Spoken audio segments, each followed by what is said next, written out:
to Sanshiro's Boys. This is your co-host, Tim Amatuli. And I'm Chris Cote. And we have reached the halfway point in our Akira Kurosawa retrospective. Not sure if you're aware of that. I did not know that at all. Yeah, we're doing 35 episodes, I guess technically 34 films, so halfway there. Yeah, halfway there. I didn't know. That's exciting. And I will venture so far as to say we might be going into the better half. Oh, yes, we are. But also, maybe couldn't tell that from what we got today. Yeah, it is. Today we are talking about I Live in Fear. Yeah, I Live in Fear from 1955, also known as Record of a Living Being. It seems to have a really split usage of the titles. I don't know why. Yeah, common misconception. It's also known as Sacrifice by Tarkovsky. After watching it, I think I Live in Fear works as a better title. Yeah, Record of a Living Being makes it sound like it's a good film. I think after watching it, it's a more apt title to call it I Live in Fear. Also, if someone is looking for this podcast specifically, and they're watching it on the Criterion channel like we are, then I guess this is how they'd find it. Not that that would ever happen, because I don't know a single person that's ever talked about this movie. I don't know the person desperate to find a podcast on Record of a Living Being who doesn't also know that it's called I Live in Fear. They'll be fine. And how strange to have this weird, mysterious film as Kurosawa's Seven Samurai follow-up, made the very next year. Well, everyone has shitty rebounds. He was like, I'm going to take a break and do something I care about, and it won't be good. And that's fine. So this film is Kurosawa working through some of his own nuclear anxieties. And 1954, the year before, is when Godzilla came out. The whole nation had these pre-existing fears on the brain again because Russia and the United States and other nations were doing more nuclear experimentation, and it just raised all sorts of alarms for what the future could hold. And still does. Yeah, I mean, certainly. I was a little bit confused about this timeline. At one point, I even paused the movie to look up when it was supposed to take place in. He is so afraid of this thing that happened so long ago, and as far as I know, in 1955, which is when the movie more or less takes place, like, why would he be afraid? But it makes sense that it came out contemporaneously with, like, a bunch of other films. And, like, tensions were getting ratcheted up, and that's why nuclear crisis was on the mind. I would assume it's probably, like, in-universe, that it's just been a simmering fear for the last decade, and now it's starting to really take hold of him as he's gotten older. It isn't given a specific explanation. Yeah, and let me, like, say in the beginning, perfectly legitimate thing to be afraid of. It's just, like, comes across as odd in the movie, and I think it's supposed to.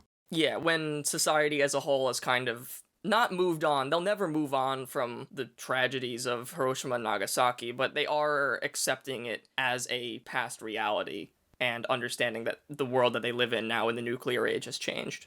Yeah, that makes sense. And in that light, this movie makes a little bit more sense. This is another personal film for Kurosawa, and unfortunately there is a lot of sad behind-the-scenes information that kind of makes the movie that we have today make a little more sense. Okay. As we alluded to last week, this is Kurosawa's final collaboration with his composer, Fumio Hayasaka, and this is also Hayasaka's sole writing credit. Interesting. So he was actually a creative force behind the film, and Kurosawa and him were working on it together while he was pretty much on his deathbed. He was very close to death, and he died in the middle of production, and that really hurt Kurosawa. Yeah, to be working with the man for so long, and he was such an important part of his already at this point historic career. Yeah, that is very sad. I didn't know any of that.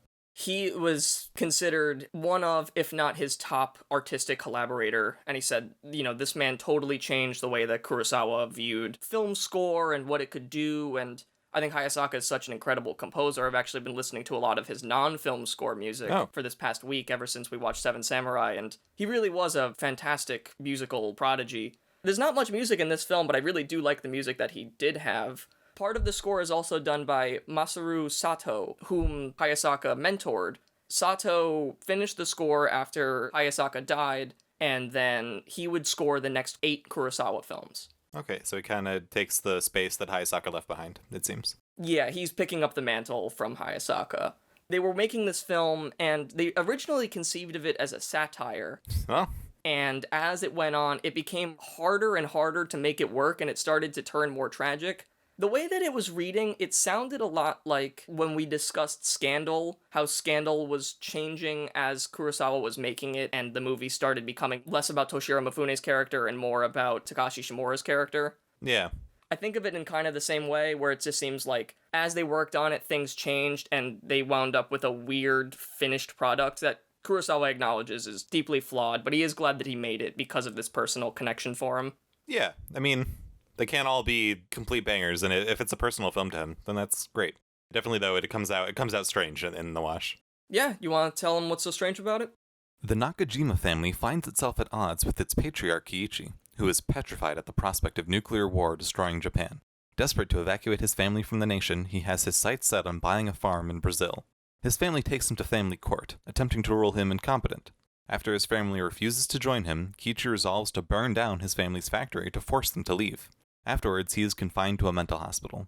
Dr. Narada, who helped arbitrate the dispute in family court, meets with Kiichi, curious as to which is more insane, his fear of destruction or everyone else's ignorance towards its possibility. As expected, this is a Takashi Shimura and Toshiro Mifune film. However, would you expect that the old person is not played by Takashi Shimura, but is played by Toshiro Mifune, playing a character double his age? That is the main thing about this film. The one takeaway, the thing that will stick with me, the only thing it is probably remembered for, why the fuck is Toshiro Mifune playing this 100-year-old man when Takashi Shimura could have done it, or he could have just gotten someone else or anything? It's crazy. He's in this insane makeup. His hair is like gray. It looks offensive. Honestly, I couldn't explain how. It seems offensive. It looks like what you would see in a theater. Yeah. Like a live theater performance of an actor playing an old man. Yeah, but it's in a movie where everyone else looks normal. And it just is so odd. Admittedly, I think he does a good job with the character. But it's almost, and this is going to sound stupid, it's almost more of a caricature than a character, because he is kind of constantly reminding you that he's this old, angry man, so he's always hunching, always doing his little thing, and it becomes almost unnatural, because he's putting so much into this performance. I do think that there are parts of it where it works, and it does feel like he's an old man, and then there are other times where it doesn't. Yeah, there are times you're like, oh, this Toshiro Mifune, this, 35-year-old sex god, the hottest man in Japan. Toshiro Mifune covered in, baby powder, and other times it's like, oh, that's an old Japanese man. Yeah, sometimes. From a distance, when you're not thinking about it. And then next to him is Takashi Shimura, famous for playing an old man in one of his best roles, playing just like a regular guy. Yeah, I do not understand Dr. Narada, who he is or why he is in the movie, because he's a dentist who also arbitrates family court? I think he's just a respected man in society, and that's the only role he has to play. Why don't they have, a judge? Well, there's a lawyer, a dentist, and then a judge as well. I think that guy... a dentist doesn't fit in with those other two. I don't agree. I think a doctor, it happens to be a dental doctor, but a doctor in any case is kind of the same as a lawyer or a judge. Yeah, but if he was a psychologist, maybe. No. Psychologists are crank weirdos. Dentists are just a normal doctor. I think he could have been a regular doctor, but it would have made his life too chaotic to spend all his time contemplating this case. I think he had to be a dentist, which is kind of a more chill life than the life of a doctor. Yeah, a doctor that can just leave his patient and go to court. Yeah, doctor who's like, oh yeah, I'll be gone for the rest of the day. He's at work, he's like, I gotta go to work again. It's like, isn't this your career? Nope. When he was reading that book about the Ashes book, I was like, oh, this is about to be a First Reformed, he's gonna go crazy or something. I hope, because that'll be more interesting, but no. I thought the exact same thing. Yeah, I was like, oh, the movie's gonna follow him now more, at least, but no, it's just, he comes in intermittently. He's kind of the glue that holds nothing together in terms of the coherence of the plot. That certainly seems to be his role, as this straight man, whatever, this everyman to observe the situation, but it comes across weird. He seems both too important and underdeveloped and useless at the same time. He is the first of many weird parts of this film, and I really don't think his character is necessary to the story. I would think that what his character could have done, or kind of does do in the background of stuff, I think that his arc would have been better if he was a member of the family that was actually starting to be convinced by his father's argument or his brother's argument or something, instead of this stranger who was witnessing it. Yeah, maybe. It would have been a totally different character. He really doesn't play a part in a lot of the movie. He's not in most of the movie. And he just randomly appears, and it's like, oh, is he going to start mattering? And then he doesn't. Until the very, very end, where he underlines the main idea of the film. Yeah, he kind of opens and closes the film, but it's just not woven enough throughout to make it really work. And he has such a tenuous connection to this family anyway, that every time he's kind of there, it's contrived. Yeah, it's they don't know who he is. And I'm like, I agree. Yeah, I also don't know who he is. He's Takashi Shimura, so he feels important in the movie, but he's not. But he is. Yeah, can you imagine, like, Takashi Shimura and Toshiro Mifune seeing these roles and thinking that the other person is going to be cast in each one and starting to, like, prepare for the like, starting to learn the lines and prepare, and then they find out that they're switched? I think Takashi Shimura could have done the role well. He's not quite as angry and awful as Toshiro Mifune can be, and Toshiro Mifune could have been a cool dentist who's concerned about this old man, but nope, we got it the way it is, and the way it is weird. I like the idea for the movie. I think it is nice that he was making a movie about the concerns he feels about nuclear weapons and their existence, but it comes out so weird. I agree. I really like the concept, but the execution is just really strange. The plot synopsis is short because a lot of the movie is really just covering the same ground over and over again. Yeah, to the point where it's almost insane.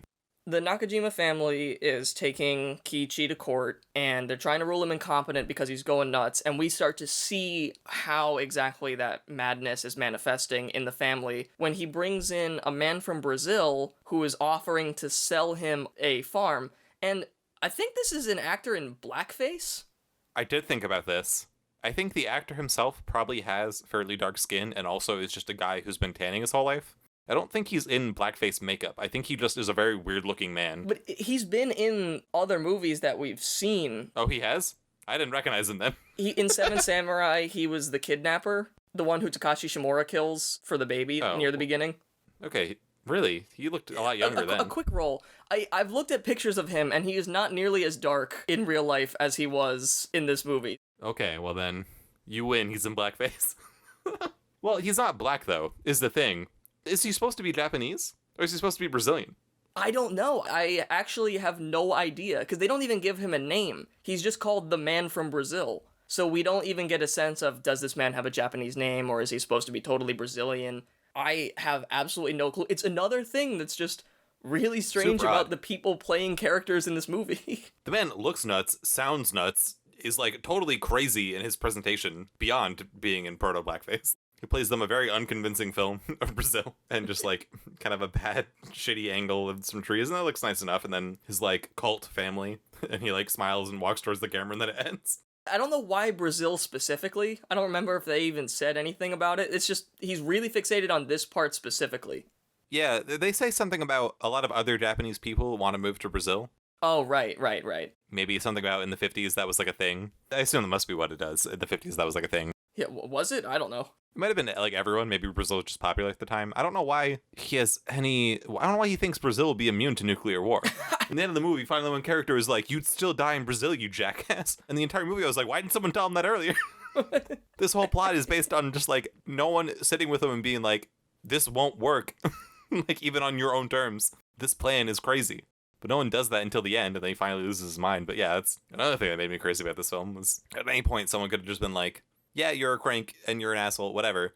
But if you think about your own plan from your own perspective, it won't work, because if you go to Brazil, you'd still die in a nuclear war. Yeah, if the whole world is on fire and dying, then you will be on fire and dying in Brazil instead of in Japan with your family. Yeah, and society.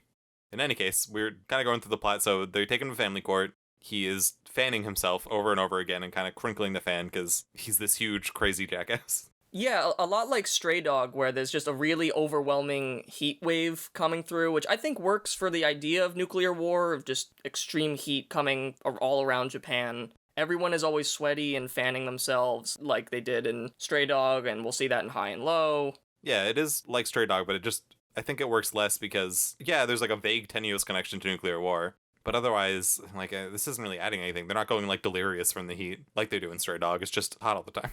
I'm taking it where I can get it, because there aren't even as many Kurosawa techniques on display here. I mean, we have a lot of rain in a lot of scenes. A lot of really obvious, strangely contrived rain, where something bad happens and then it starts raining really hard. It is trying to trick us and think someone's about to drop a bomb, but it's really just thunder, and then all of that starts as he's kind of having this release of tension. It works, but it does feel very contrived, like a lot of things happening. The film also reminded me a bit of No Regrets for Our Youth, where it's a movie about a social problem that's affecting a family, but it isn't really like a political statement about something that we should be doing or how Kurosawa thinks the solution could be found. It's really just, here is a problem that we're all facing, and here's a family dealing with this problem. Yeah, I think the lack of politics actually was to the detriment of the film, and I also thought the family stuff was the best stuff in the movie. when he brings his illegitimate children, he has several illegitimate children, by the way, audience. When he brings them to his actual legitimate children, I thought that was like the most interesting thing in the film, was them all interacting and avoiding each other, but being concerned about the will, which is like reasonable. And they're all like, oh, how dare you talk about the will? But then they're like, well, I kind of get it. Like, he's your dad too. Like, how dare you? But we really should talk about this. Yeah. Like, that was, I thought, the best stuff in the movie. It had nothing to do with impending nuclear war at all. Like, it was just a family thing. Yeah, I agree. The family is interesting. I do wish that the family was a little bit better defined. Oh, it was confusing as hell. It's very confusing. I don't think that there are more than just a few important characters that have names, and then everyone else is kind of just an extra. I don't know anyone's name, but yeah.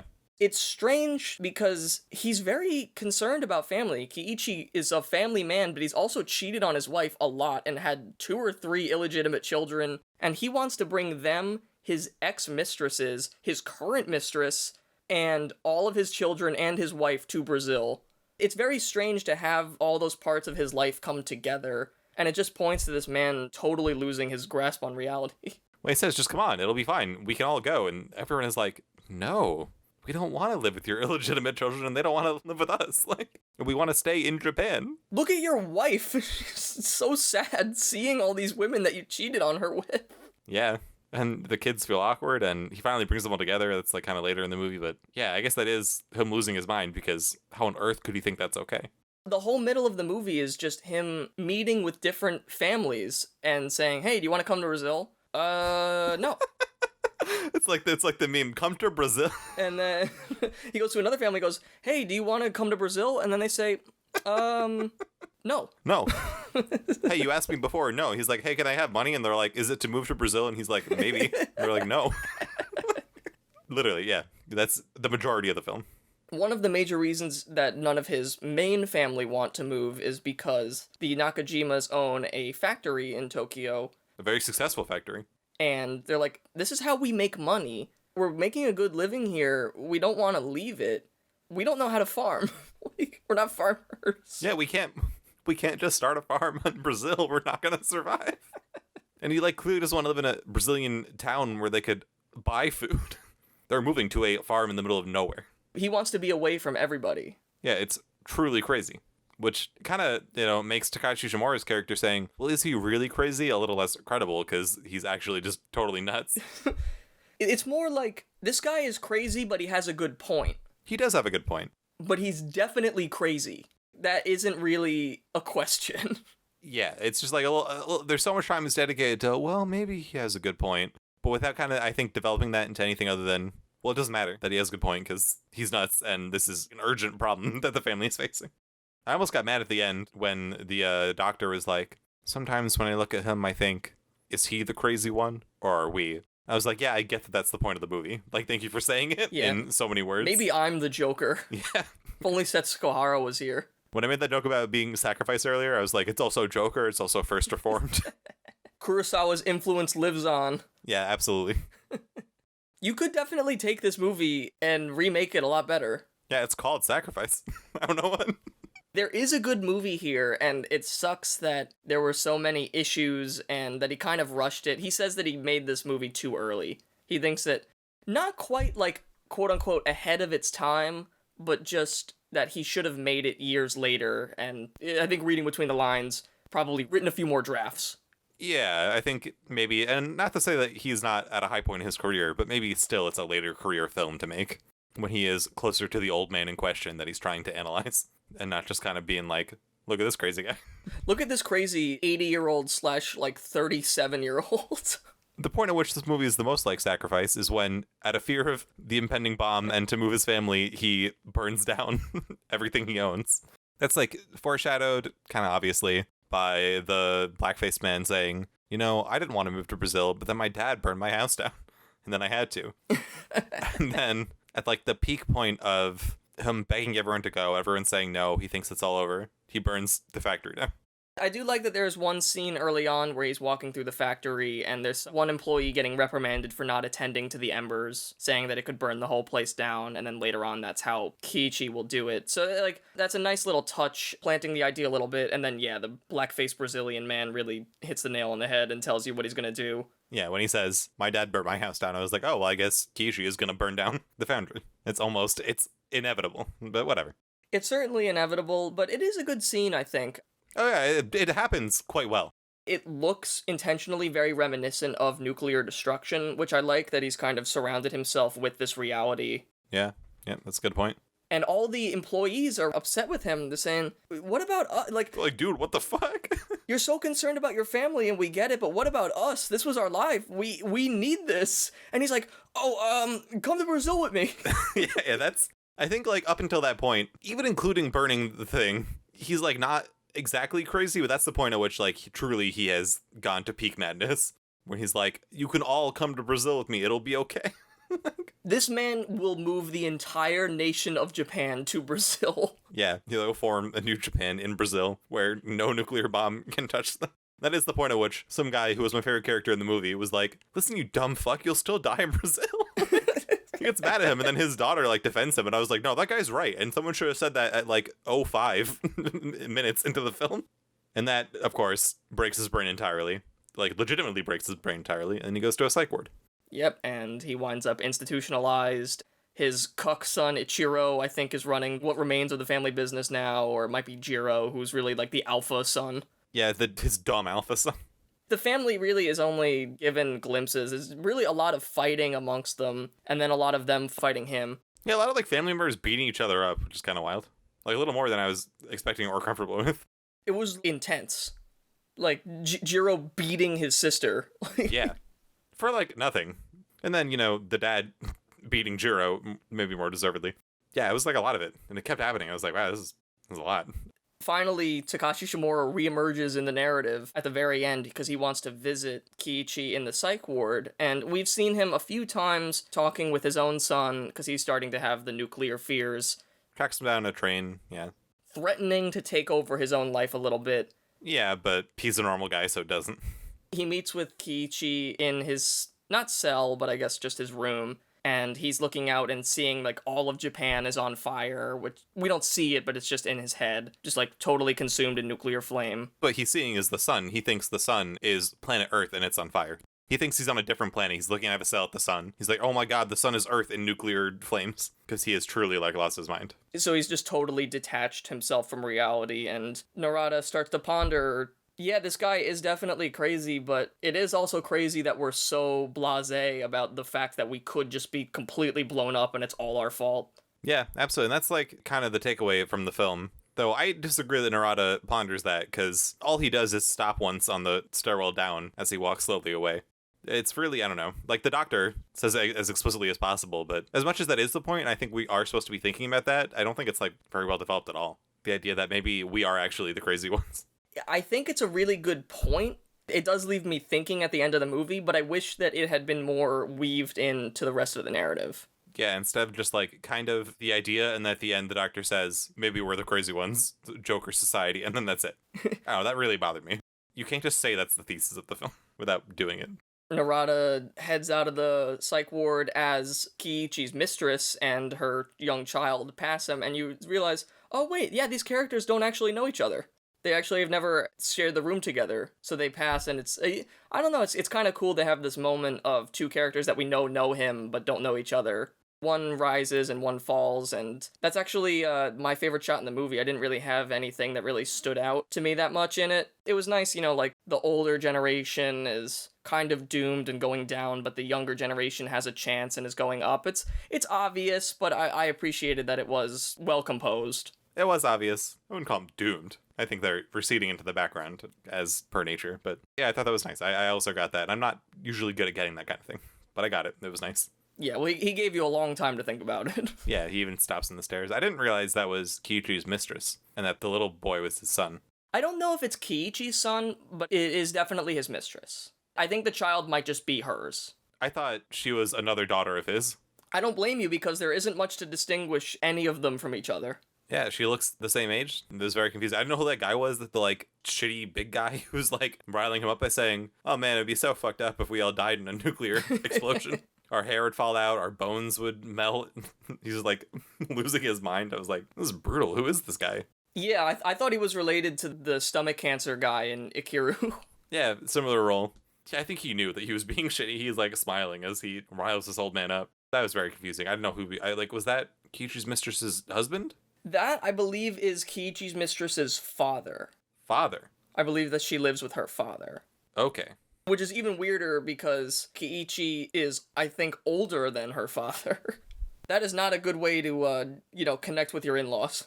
One of the many weird things that even registered to me as one of the most fucked up things going on. But okay, well, sure. I didn't recognize any of that. I couldn't tell. I was really confused by it.